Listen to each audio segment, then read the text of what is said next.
Good evening, my fellow citizens.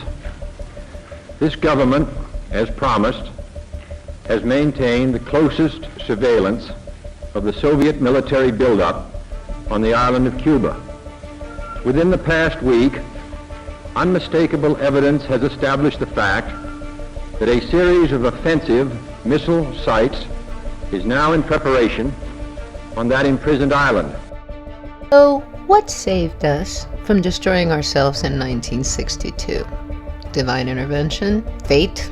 Wasn't our time? Today in Mindforked history, we look back at the Cuban Missile Crisis, the day that the world was closer than ever to nuclear war. For context, the Cuban Missile Crisis was a 13-day confrontation between the United States and the Soviet Union, triggered when American spy planes discovered Soviet nuclear missiles stationed in Cuba, just 90 miles from Florida. President John F. Kennedy demanded the removal, while Soviet Premier Nikita Khrushchev refused, leading to a tense standoff. Early in the day, U.S. military forces and around the world were placed at DEFCON 2, the highest level of military readiness just before nuclear war. A Soviet submarine, B-59, was detected by U.S. forces. What the Americans didn't realize was that the submarine was armed with a nuclear torpedo. The crew, tired and stressed, believed war had already broken out. The submarine's captain, Valentin Savitsky, was ready to fire a nuclear torpedo at the American fleet.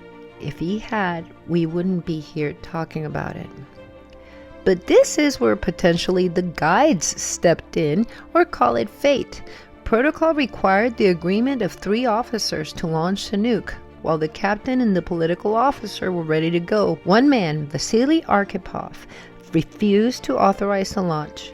His decision likely saved the world from nuclear devastation. And above the ocean, the crisis continued. Kennedy's advisors urged him to strike Cuba, but he hesitated. So how did we avoid catastrophe? On that very day, October 27th, Kennedy decided to secretly agree with Khrushchev's offer to remove U.S. missiles from Turkey in exchange for the Soviets withdrawing from Cuba. But we wouldn't have even gotten to that point if it wasn't for the guides or intuition of one man, Vasily Arkhipov. Thank you for watching, and here's to the guides that are hopefully helping us today. Keep your minds forked.